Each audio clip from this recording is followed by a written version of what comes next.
Taïeb. Une fois qu'on a compris cela, nous allons parler d'un autre point. Quand est-ce qu'une condition est prise en compte? Est-ce que quelqu'un, il se marie, tout est fini, après la femme elle lui dit « Oui, mais ma condition, c'est ça ». Est-ce que c'est valide? Non, sauf s'il accepte, sauf s'il se l'impose à lui-même. À la base, pour que la condition soit acceptée, bien sûr quand elle rentre dans les conditions acceptables, valides. On ne parle pas maintenant, on va expliquer après quelles sont les conditions valides et celles qui ne sont pas valides. Maintenant nous partons sur les conditions valides. Pour qu'elles rentrent en compte, il faut qu'elles soient données au moment du contrat du mariage et que la partie adverse est acceptée. C'est-à-dire, pendant le mariage, le wali, le tuteur, dit « Je te marie ma fille, mais elle conditionne que tu ne la sortes pas de ce pays, que tu la gardes dans ce pays, ou tu la gardes dans notre région. Elle reste proche de nous où on habite, nous. » Là, il peut dire « Ah non, j'accepte pas sous cette condition, par exemple. Moi, je peux pas vous garantir ça. » Là, il dit pas « J'accepte », et après il va discuter. Non, là, il peut dire « Moi, je peux pas vous garantir ça. » Et là, il rentre en négociation. Ça peut ne pas se faire, comme ça peut se faire. Ça, c'est un.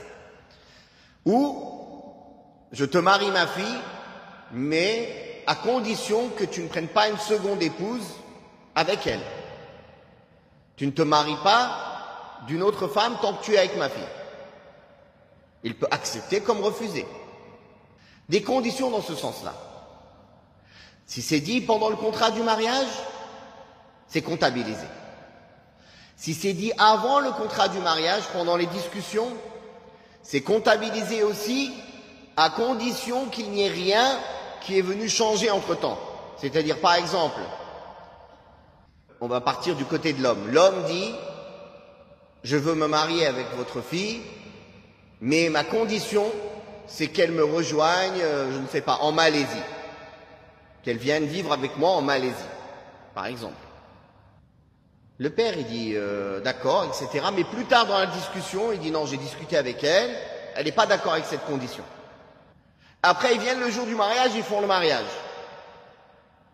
On ne va pas dire oui, mais j'avais mis la condition. Non, parce qu'entre-temps, entre le moment où l'homme a énoncé la condition et le mariage, il y a eu une réponse claire du tuteur qu'il n'accepte pas cette condition.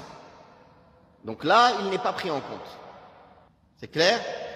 Pour qu'il soit pris en compte, pour que la condition soit prise en compte, celle qui a été citée au préalable, il faut qu'il n'y ait rien qui a été fait ou dit qui laisse entendre clairement que l'autre partie n'accepte pas cette condition, ou bien que la première partie a annulé cette condition, par exemple, ne veut plus donner cette condition. C'est clair? Donc là, on a parlé de la condition citée pendant le contrat du mariage. La condition citée avant le contrat du mariage.